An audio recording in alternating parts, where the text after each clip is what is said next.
the Fox sisters, and there were more than just the three, but there's a gap sort of in the family, and they're the younger set. Well, Maggie and Katie were the younger ones, and they're the ones who heard the ghost first, or created the ghost, however you want to see it.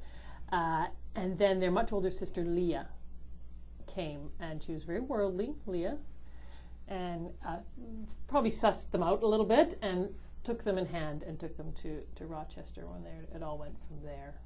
And I think the two wanted, they said they heard a, I don't know if the listeners know the background of the story, but Go for it. Maggie was 14, Katie was 11. They hear a murdered peddler knocking, this ghost. He's knocking, he's trying to talk to them. So they start talking back with knocks, and this freaks out their mother. They're in this little farmhouse in the middle of nowhere in upstate New York, boring long winter. So, they say the ghost says this, the ghost says that, and the next thing you know, neighbors are coming. It's a big, big to-do. And I think at some point, it became hard for them to take it back. Once you tell a lie, it can start taking on its own life of its own, as I show in the book.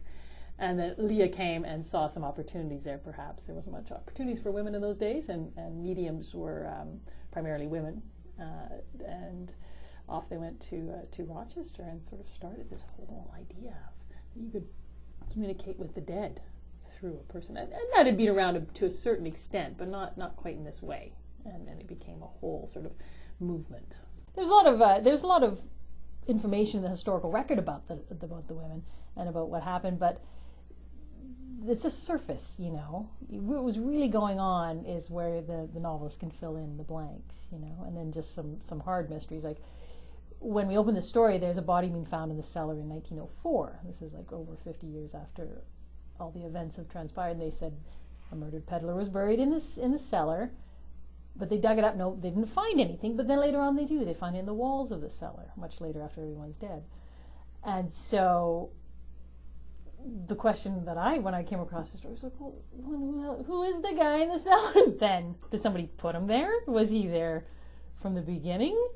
Was the ghost real after all? And to this sort of provided the core of the story, this central mystery, which the novelist, myself, I could answer, or try to find an answer for, which was fun.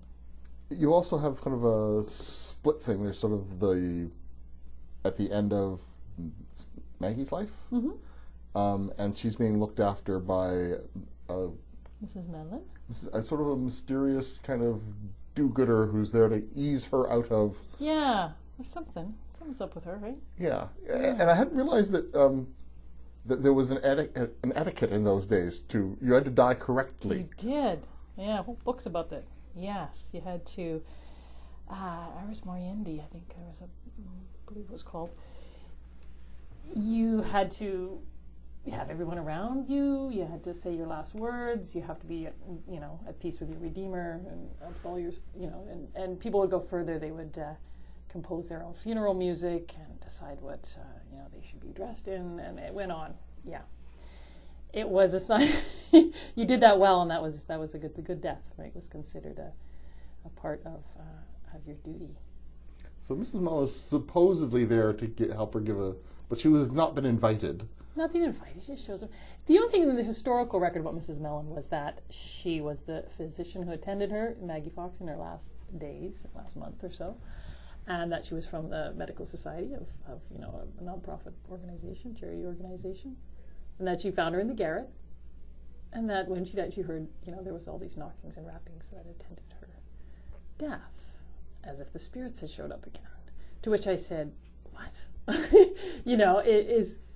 Is that for real? Are you making that up, or did it really happen?"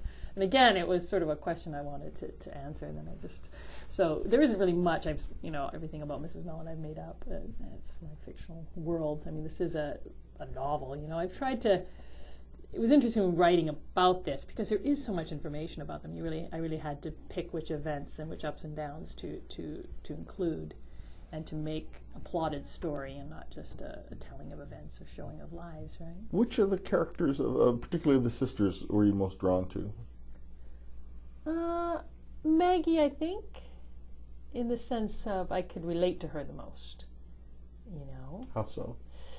She was practical, and I think she was cynical and a bit of a skeptic. I don't know if I'm cynical, is that the right word? Perhaps. But at the same time, she really wanted to believe this, you know, and a little part of her did, you know. So, and she was romantic. She, you know, I really liked Maggie. You know, she was fun to write. She got caught up in this big adventure, and she did her best with it. And you know, Maggie has a perspective that it doesn't matter what happens. The secret has almost taken on this life of its own, right? It's like thieves' reasons. You know, people can't think straight. You know, she sees it almost in that sort of way, because time and again they're almost debunked. Time and again people will, you know, find proof in this, and then something happens and it just carries on, right? Or gets even stronger. So she starts thinking, well, you know, what have we done? We've created this monstrous thing that just has a life of its own now, and you know, nobody can stop it.